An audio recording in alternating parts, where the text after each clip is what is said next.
Hey, everybody. Thanks so much for joining us right here on The Right View. Tonight, we are joined by NHL Hall of Famer and founder of the Grant Fuhr Foundation, NHL legend himself, Grant Fuhr. Grant, welcome to the show.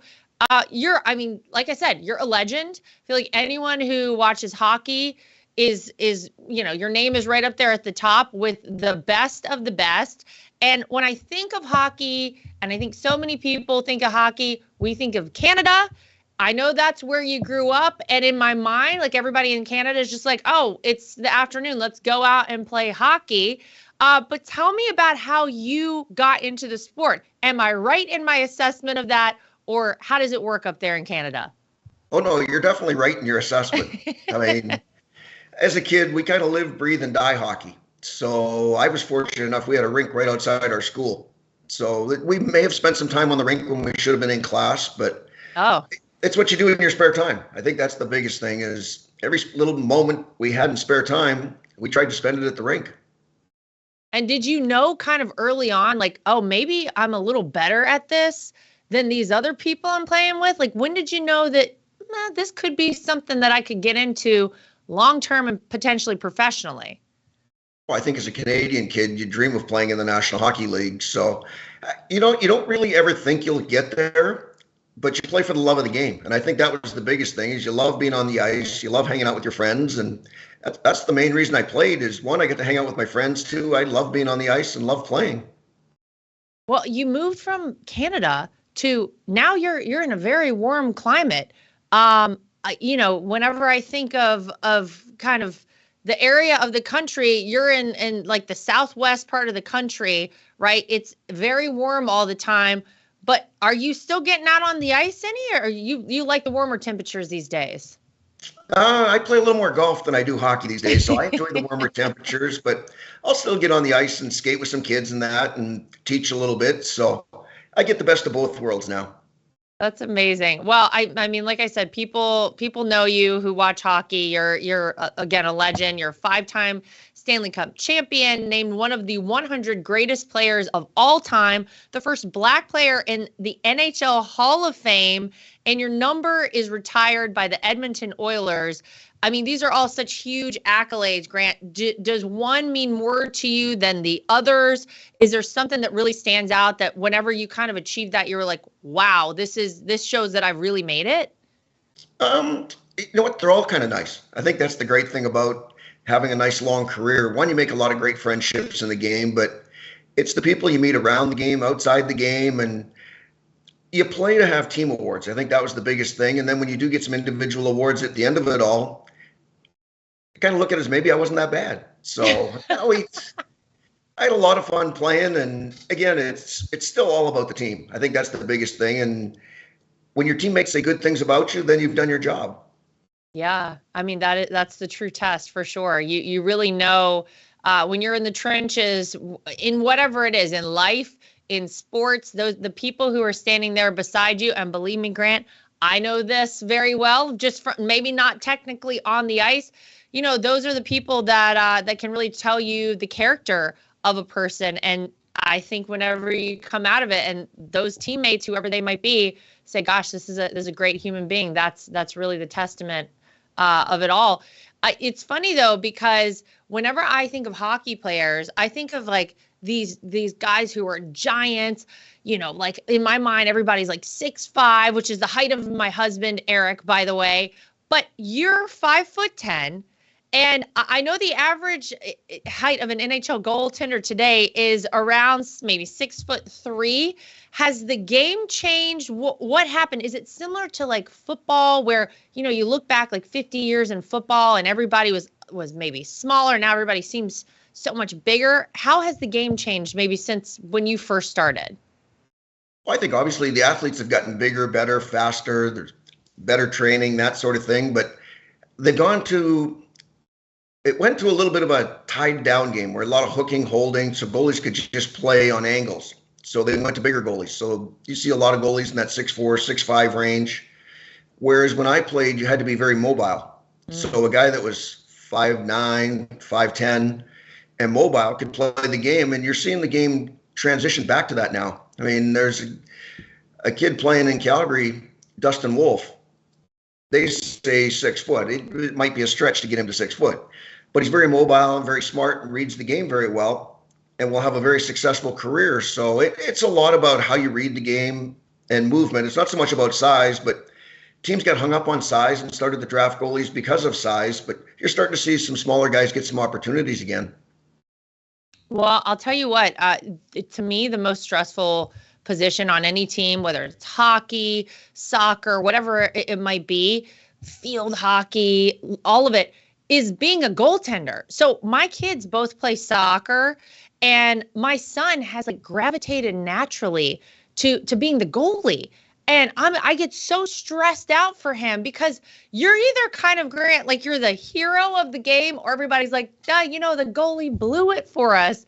I mean, to me, that's a tough position, no? You know what? It's harder on parents. Yeah, maybe. I think as kids, we decide that you want to be able to make a difference. And as a goalie, you get to make a difference every game, whether it's good, bad, or otherwise. So that's the fun part of the game. You look at it as a challenge, and as kids get more and more stressed out, goalie's probably not the right spot. You've got to be able to understand that you're going to make a difference. It's not always going to be a good one, but you're going to make a difference. Yeah, I mean, my son, to be honest, right now, he's about to turn 6 in like a month. So it's not like we're talking about anything major at this point, and everything's rather relaxed. But for me, I'm just like, oh my gosh, the ball's coming. And then you're right. I think as a parent, you get stressed out.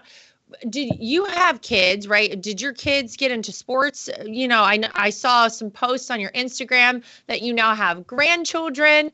Tell me about all of it. Tell me about family life. Yeah, apparently I'm getting a little older. So, but no, my son played a little bit of hockey, but played a lot of baseball. He ended up playing a little bit of independent professional baseball and enjoyed that, and then decided that he got the serious girlfriend and he should get a real job. So he's gone out and done that. My oldest daughter is doing well. She's up in Calgary. My middle daughter, who's the one that has my granddaughter, she's studying to be a nurse. And then my youngest daughter, who actually was a soccer goalie for a little while, is getting married this year and is out in Newfoundland. Oh, wow. Well, everybody's very spread out. And you still kept... It's easy to go travel and see them, but not so much anymore. Yeah, and you still kept a little contingent up in Canada. So do you go back and forth? Do you go to Canada often? I try and get back as much as I can. I mean, just got back from there 3 or 4 days ago. Okay. I'm going to bounce up to Alaska for a hockey school here this weekend, and then I come back for about 3 days, and then I'm going to go up to Saskatoon for a golf outing up there. So I still sneak into Canada a fair amount. What good name, Saskatoon. We don't really have anything like that here in the U.S., I feel like. Not quite that cool. Grant, after playing, you became a goaltending coach in the NHL, and now you're a commentator in the AHL. What did you enjoy more after playing? Coaching, commentating? I think they're probably both very different. But what did you think of both? You know what? I like both. I mean, I like all parts of the game. I think that's the biggest thing is I still love the game, and coaching's fun. It's a little more time consuming than doing the commentating, but at the same time, it helps when you are commentating because you're looking at the way guys are doing things technically. You look at how the game's still played. You still read the game the same as a goalie. So it's fun, and trying to translate it and explain it to people makes it a little more exciting. Some nights it's hard. Other nights it just seems to come easy. Yeah. Well, it's good to have the next chapter of things, to continue challenging yourself. And another challenge, I know you mentioned this earlier, that you're very much into right now, golf. It's something that we also in our family can relate to. My husband right now is overseas for a big golf tournament we have at our Turnberry golf course. So we know all about that, but I know that you do a celebrity invitational for the Grant Fuhr Foundation. Tell me a little bit about that and how, I mean, to me, maybe, I think of hockey, and then you think of, okay, there's kind of the same motion in golf. Was that an easy transition for you? Was it more of what's the Adam Sandler movie where he goes from hockey to golf? Oh, do we know that? You know what I'm talking about? Yeah. I do. Happy Gilmore. Happy Gilmore. Was there a Happy Gilmore moment for you? No, I've always liked golf. I actually find golf relaxing. So when I was playing, I would sneak out as much as I could just because I enjoy the 4 hours of peace and quiet on the golf course. And Yeah, golf's kind of that game that challenges yourself. It's not who you're playing against or anything. You're always playing against the golf course. that's So true. mentally, it's the same as playing goal. You've got 4 hours where sometimes you're on, sometimes you're off. So I quite enjoyed the combination of the two. Yeah. Well, I mean, again, it kind of feels like it's maybe a natural transition because it's a similar thing.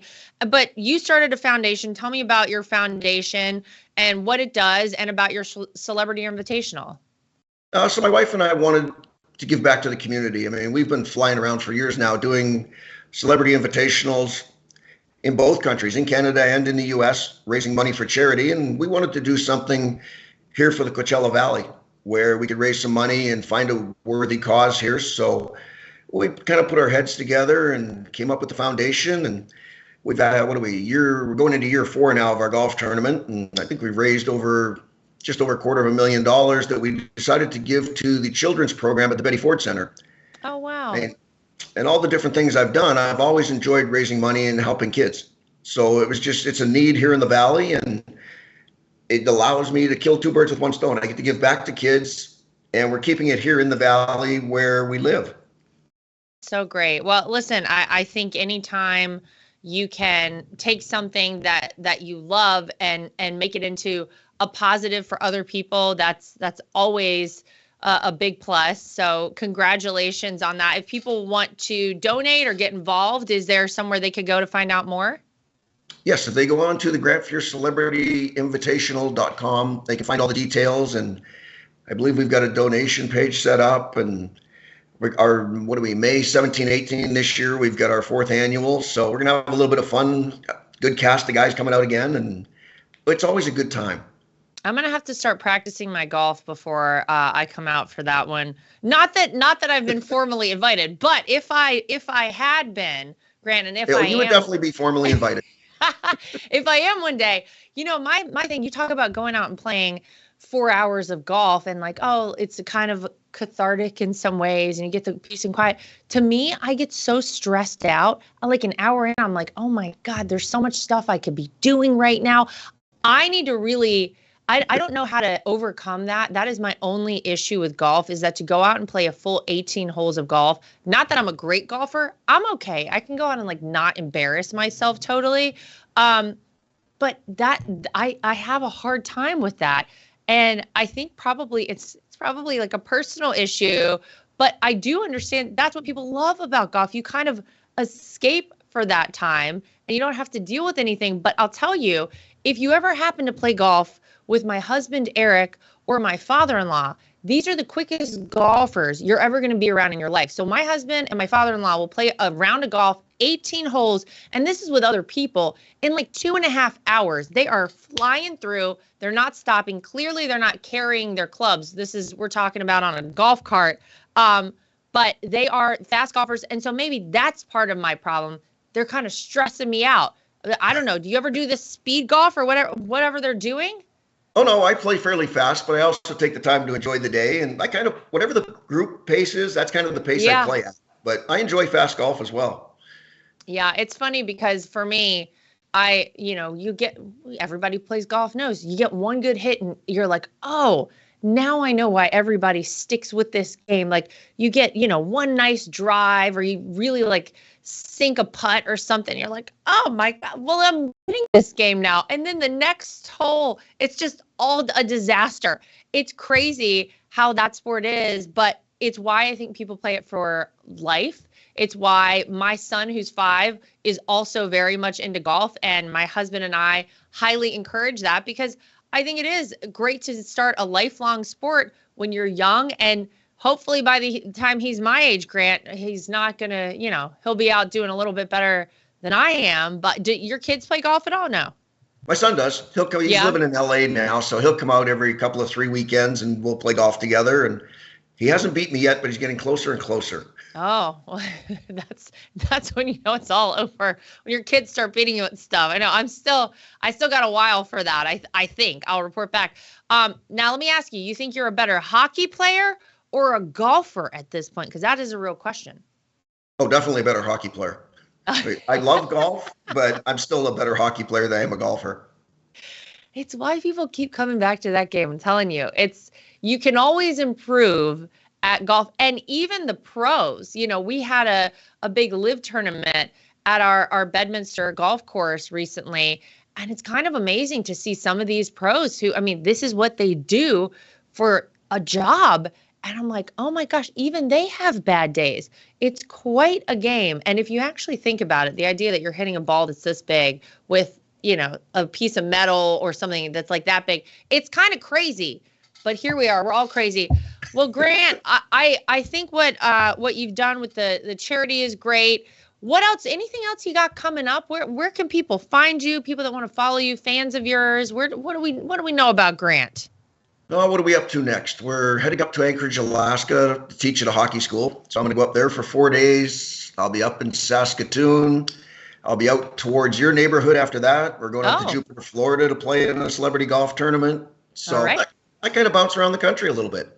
You're all over the place. You're living the life. You're doing it. Legendary hockey player. Maybe one day we'll say legendary golfer. I don't know. Who knows? And I'm going to brush up on my golf so that whenever I get that invite out to the invitational, I'll be ready. I'm not going to say I'm going to break any records, but I'll be ready, and I'll try not to embarrass myself or you, Grant. But oh no, it's all about having fun. That's the key. You got to have fun and enjoy it. That's everything in life. We got to just have fun. I mean, God, everything is so serious. It feels like there's just everything happening all at once. Life is crazy. Let's go out and play a 4-hour round of golf. So Grant Fuhr, thank you for joining us and spending a little time here with us at the Right View. We appreciate it. Good luck with everything. We'll see you out west, or maybe I'll see you in my neck of the woods when you come over here. I would love that. It would be great. Amazing. Well, thank you so much. And to everybody at home, as always, make sure you like, subscribe, share, and follow. And we'll see you back here next time for more of The Right View.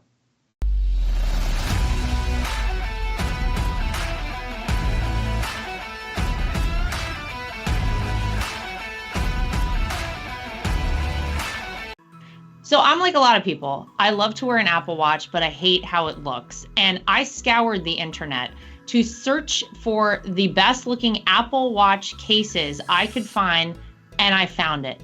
goldandcherry.com. They have absolutely beautiful watches, as you can see here. Everything is waterproof. Everything looks good with different outfits. You can get sporty, you can get fancy, but they are great quality, made out of Delaware in the United States of America. And they have been kind enough to give me a promo code that I can share with you if you want to get your hands on one of these as well. It's Lara T, L-A-R-A-T is the promo code to get yourself a discount at goldandcherry.com. And not only do they make Apple Watch cases, they also make great products for iPads and iPhones, keyboards, your desktop, everything you could possibly need. goldandcherry.com. Use promo code LARAT so you can get yourself one of these today too. At The Right View, we're very proud of the fact that we are independent. We get to say everything that we think and everything that we feel. We have no woke companies guiding us or telling us what we can and cannot say. We are always going to shoot you straight and give you the facts as we know them. And that's why it's important to support independent outlets like The Right View. My name is Lara Trump, and I think Mike Lindell is a patriot. He is someone who loves this country, is willing to fight for this country. I love MyPillow because not only are MyPillows made in the USA by American workers, but they're great products, and they're so great that not only do I use them in my own bed at night, my children actually requested. My daughter the other day went to the closet and pulled out a MyPillow and said, "This is the pillow that I want to sleep with." And I gotta tell you, she loves it and will have nothing to do with any other pillow. So it's a big hit around our house. My dogs also happen to sleep on MyPillow dog beds. So all around the Trump household, we're big fans. If you go to mypillow.com today and use promo code Trump, again, promo code Trump, You will not only save money, but you will help us continue this show and other shows like it and help us continue the fight for the future of America. Inflation has impacted all of our lives. I don't think anyone can go to the gas pump or the grocery store without noticing that it is a major factor. And unfortunately, it's not going anywhere. It doesn't seem like it's going down in the way that we would like it to. And one way to protect your money is by investing in precious metals, gold and silver. That's always been a great way to make sure that you keep your money and you keep it safe. When you go to bh-pm.com, use promo code TRUMP. That way, if you decide you want to invest in gold and silver, you'll save yourself a little bit of money. We live in a time that's very interesting. A lot of us out there feel like a lot of our rights are slipping away. And if you're like I am and you want to have the right to choose whether or not to have a vaccine, how to live your life freely, and you're looking for a great doctor, I've heard amazing things about Dr. Sherwood. He's somebody who you should really check out and check into, and it'll help support this program and keep us going. So go to sherwood.tv and use promo code Trump. Again, sherwood.tv and use promo code Trump. You can save yourself some money and help us keep our program going.